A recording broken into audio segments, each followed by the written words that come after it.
ओम साईराम. आर्टिस्टने ना साई जीवन चरित्राचा अभ्यास करून 100 वर्ष शिर्डी ती पेंटिंगच्या माध्यमातून दाखवण्याचा प्रयत्न केला. जेव्हा पहिल्यांदा शिर्डीमध्ये आलती ना, ते एका 16 वर्षाचे होते. ते एका लिंबाच्या झाडाखाली ध्यानस्थान बसले होते. ते लिंबाचं झाड ना तुम्हाला मंदिरामध्ये गुरुस्थान इथे बघायला मिळेल. बिजलीला एकच आवाज देतात तर बिजली घोडी बाबांकडे पळत येते. खंडोबा मंदिरचे पुजारी होते महासापती. ते बाबाला आहो साई म्हणून हाक मारतात. तेव्हापासून बाबांना साई या नावाने ओळखलं जातं. हे बाबांना झाडे वगैरे लावायला खूप आवडायचे. हे तुम्हाला 4 नंबर गेटपाशी लेंडीबागमध्ये बघायला भेटेल. बाबा ज्या स्टोनवरती बसायचे तर स्टोन सुद्धा तुम्हाला द्वारकामाईमध्ये बघायला भेटेल. बाबा चावडीमध्ये भजन कीर्तन सत्संग करायचे. हे दिवाळीच्या दिवशी बाबाला ना दिवे जाळायचे होते, पण व्यापाऱ्यांनी तेल नव्हतं दिले तर बाबांनी पाण्यापासून दिवे जाळवले होते. ते दासगण होते ना, काशी यात्रेला जायचं होतं पण ते काय कारणाच नाही गेले. ते बाबांकडे आज्ञा घ्यायला आले तर बाबा बोलले की समस्त तीर्थ सद्गुरूंच्या चरणामध्ये. तर बाबाने आपल्या चरणातून गंगाधारा काढली आणि त्यांना काशी तीर्थचे दर्शन तिथेच घडवले. फ्रीडम फायटर बालगंगाधर टिळक होते. ह्यांनी गीता रेसे लिहिलं होतं ते बाबांकडे आशीर्वाद घ्यायला आले.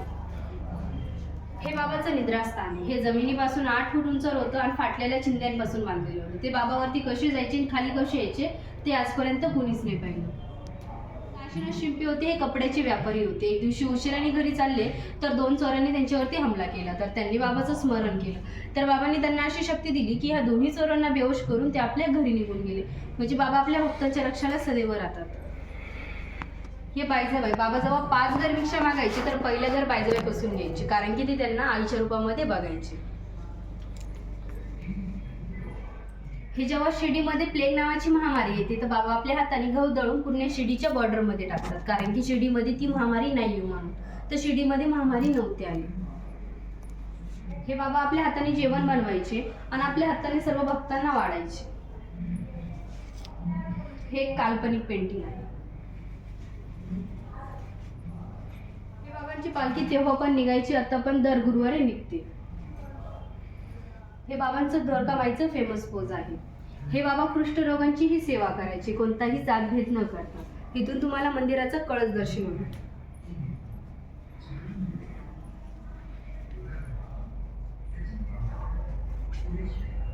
हे जे आहे हे आमच्या आर्ट गॅलरीतलं बाबाचं ब्लेसिंग आहे, म्हणजे की कृपादृष्टी आहे. हे 4 कोण म्हणजे की पूर्ण कोळशापासून बनवलेले. ह्याच्यामध्ये बाबांचा फेस ना पूर्ण मेंटेन केले. एवढं आय कॅच याचं 5 मिनिटाचं ओपन आईज मेडिटेशन आहे. या इकडनं बाबा की आंख में देखेंगे तो बाबा का पूरा चेहरा दिखाई देगा. आप ध्यान लगाकर मेडिटेशन करेंगे तो बाबा की शक्ति होने का एहसास होगा. हे बाबांचे ना ओरिजिनल फोटो आहे, जे 1918 मध्ये जी ब्रिटिश लोकांनी कॅप्चर केली आणि हे 1912 मध्ये.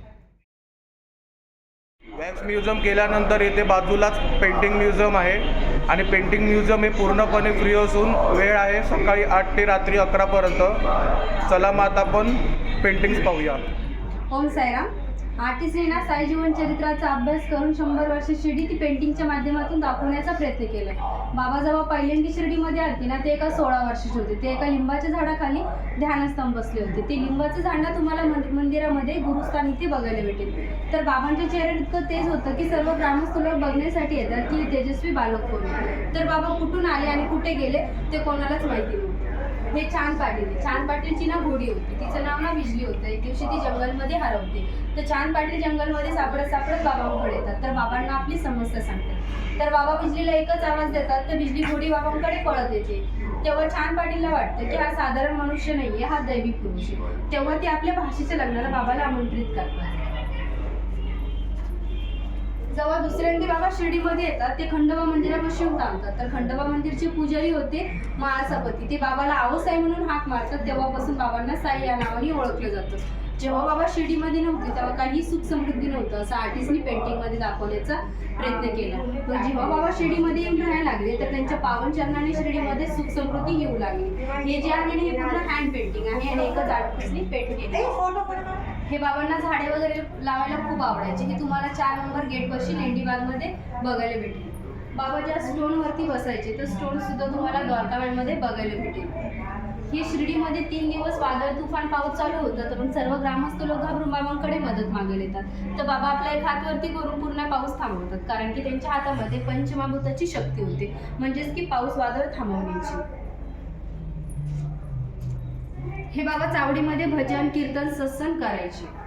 हे दिवाळीच्या दिवशी बाबाला ना दिवे जाळायचे होते, पण व्यापाऱ्यांनी तेल नव्हतं दिले तर बाबांनी पाण्यापासून दिवे जाळवले होते.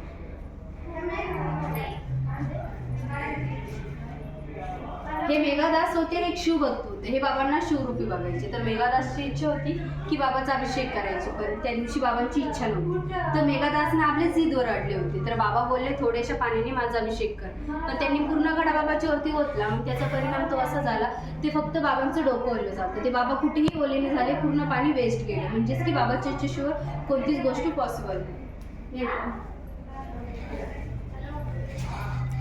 हे दासगण होते ना काशी यात्रेला जायचं होतं, पण ते काय कारणाच नाही गेले. ते बाबांकडे आज्ञा घ्यायला आले. तर बाबा बोलले की समस्त तीर्थ सद्गुरूंच्या चरणामध्ये. तर बाबाने आपल्या चरणातून गंगाधारा काढली आणि त्यांना काशी तीर्थचे दर्शन तिथेच घडवले. हे सद्गुरूच्या आज्ञेचं पालन करताना काकासाहेब दीक्षित होते. ते एक ब्राह्मण होते. ते कोणत्याही पशुपक्षीची हत्या नव्हते करत. एक दिवशी बाबांनी त्यांची परीक्षा घेतली. बाबांनी बोललं की ह्या बकऱ्याला काप. तर त्यांनी काही ना विचार करता ह्या बकऱ्याला कापायला घेतलं. तर बाबांनी त्यांना थांबवलं. बाबा बोलले की थांब, मी तुझी परीक्षा घेत होतो. म्हणजे बाबांना बघायचं होतं की ते आपल्या गुरुआज्ञेचं पालन करतो की नाही करतो. तर त्यांनी केलं. आणि बाबा आपल्या भक्तांची परीक्षा आजही घेतात.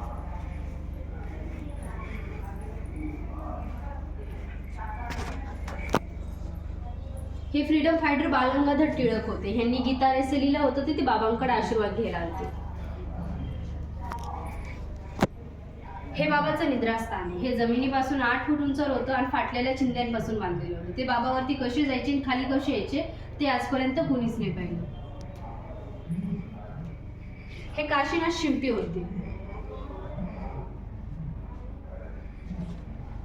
हे काशीनाथ शिंपी होते. हे कपड्याचे व्यापारी होते. एक दिवशी उशिराने घरी चालले तर 2 चोरांनी त्यांच्यावरती हमला केला. तर त्यांनी बाबाचं स्मरण केलं. तर बाबांनी त्यांना अशी शक्ती दिली की ह्या दोन्ही चोरांना बेहोश करून ते आपल्या घरी निघून गेले. म्हणजे बाबा आपल्या भक्तांच्या रक्षाला सदैव राहतात.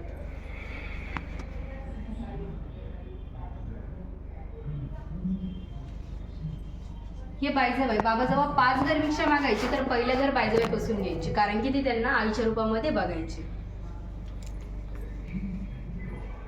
हे जेव्हा शिर्डीमध्ये प्लेग नावाची महामारी येते तर बाबा आपल्या हाताने गहू दळून पूर्ण शिर्डीच्या बॉर्डरमध्ये टाकतात, कारण की शिर्डीमध्ये ती महामारी नाही येऊ म्हणून. तर शिर्डीमध्ये महामारी नव्हती आली.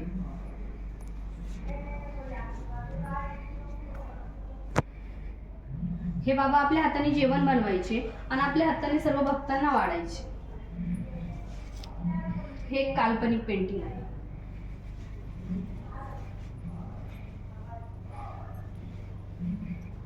हे बाबांची पालखी तेव्हा पण निघायची, आता पण दर गुरुवारी निघते.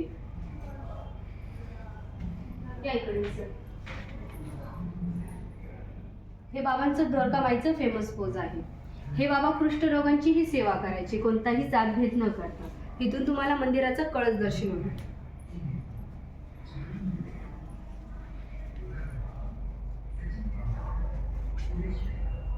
हे जेव्हा शिर्डीमध्ये कोणताही कलाकार आला तर ती बाबाला आपल्या कलेचे प्रदर्शन करून आशीर्वाद घेऊन पुढे जायचा. हे एक विश्वरूपी पेंटिंग आहे.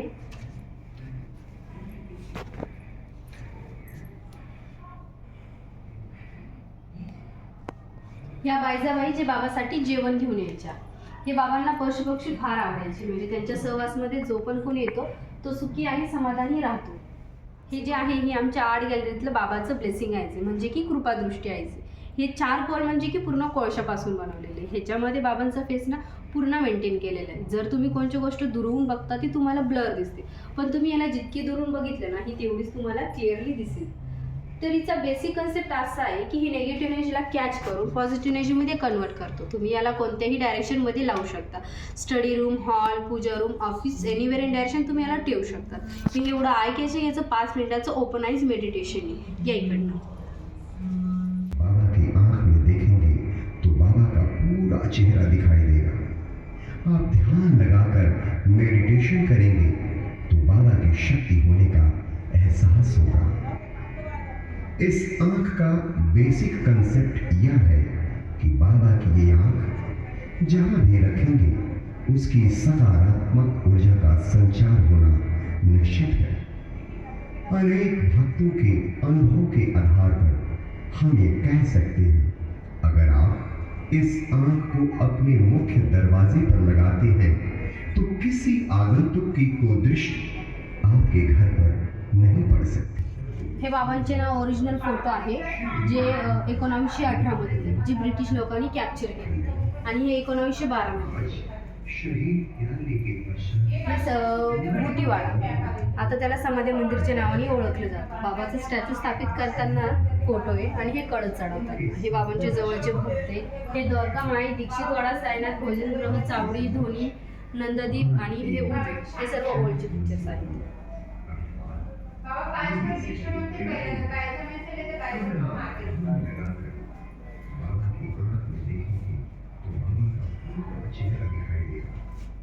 ध्यान लगाकर मेडिटेशन करेंगे तो बाबा की शक्ति होने का एहसास होगा. इस अंक का बेसिक कांसेप्ट ये है जहाँ ये रखते हैं उसकी सकारात्मक ऊर्जा का संचरण होना निश्चित है. पर एक भक्ति के अनुभव के आधार पर हम ये कह सकते हैं अगर आप इस आंख को अपने मुख्य दरवाजे इसे अपनी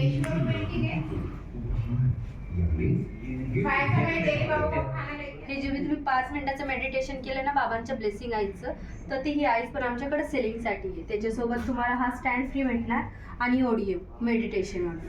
आणि हे वॉशेबल आहे. इथं सी लिहिलेलं आहे, कॉपीराईट आहे. मागून मॉइश्चराईज कोटिंग केलेलं आहे. इथं हँगिंगचं पण ऑप्शन आहे. इथं ॲड्रेस दिला, इन्फॉर्मेशन दिली आईच्या बाबतीत. आणि हे जसं तुम्ही मार्केटमध्ये घ्यायला गेलात तर हे तुम्हाला असं डुप्लिकेट भेटतं. दोघांमध्ये तुम्ही बघू शकता किती फरक आहे. आणि हे जर तुम्ही मोठंवालं घेतलं तर तुम्हाला ह्याच्यासोबत छोटंवालं फ्री भेटतं.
हे सर्व आहे जे ही सिल्वर गोल्ड प्लेटेडचं आहे. लॉंग लाईफ आहे आणि वॉशेबल आहे. प्राइस किती आहे यांची? 400 स्टार्टिंग.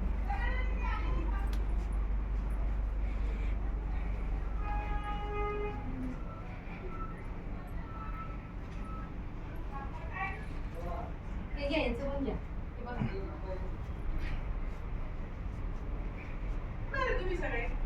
ते गेस्ट घेतलं फोटो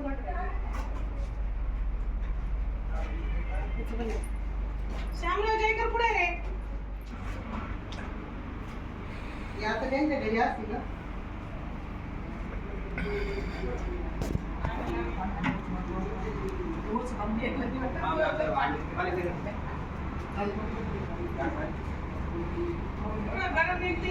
बसायला काही निसर्ग बसवली या माणसाने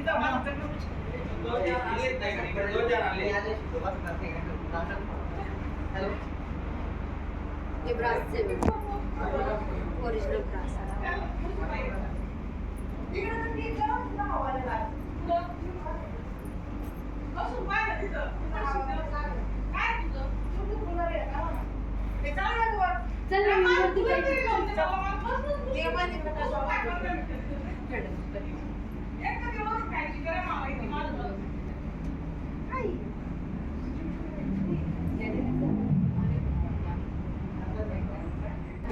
थँक्यू सो मच मॅडम, तुम्ही छान माहिती दिली. मॅडम आपलं नाव काय? सारिका पाटोळे. आणि तसंच तुम्ही या आर्ट गॅलरीविषयी तुम्ही थोडक्यात काय सांगाल? म्हणजे इथं बाबांचे जे सर्व आहे ना हे हँड पेंटिंग आहे आणि म्हणजे साई जीवनचरित्र पेंटिंगच्या माध्यमातून सांगतो आम्ही. धन्यवाद मॅडम.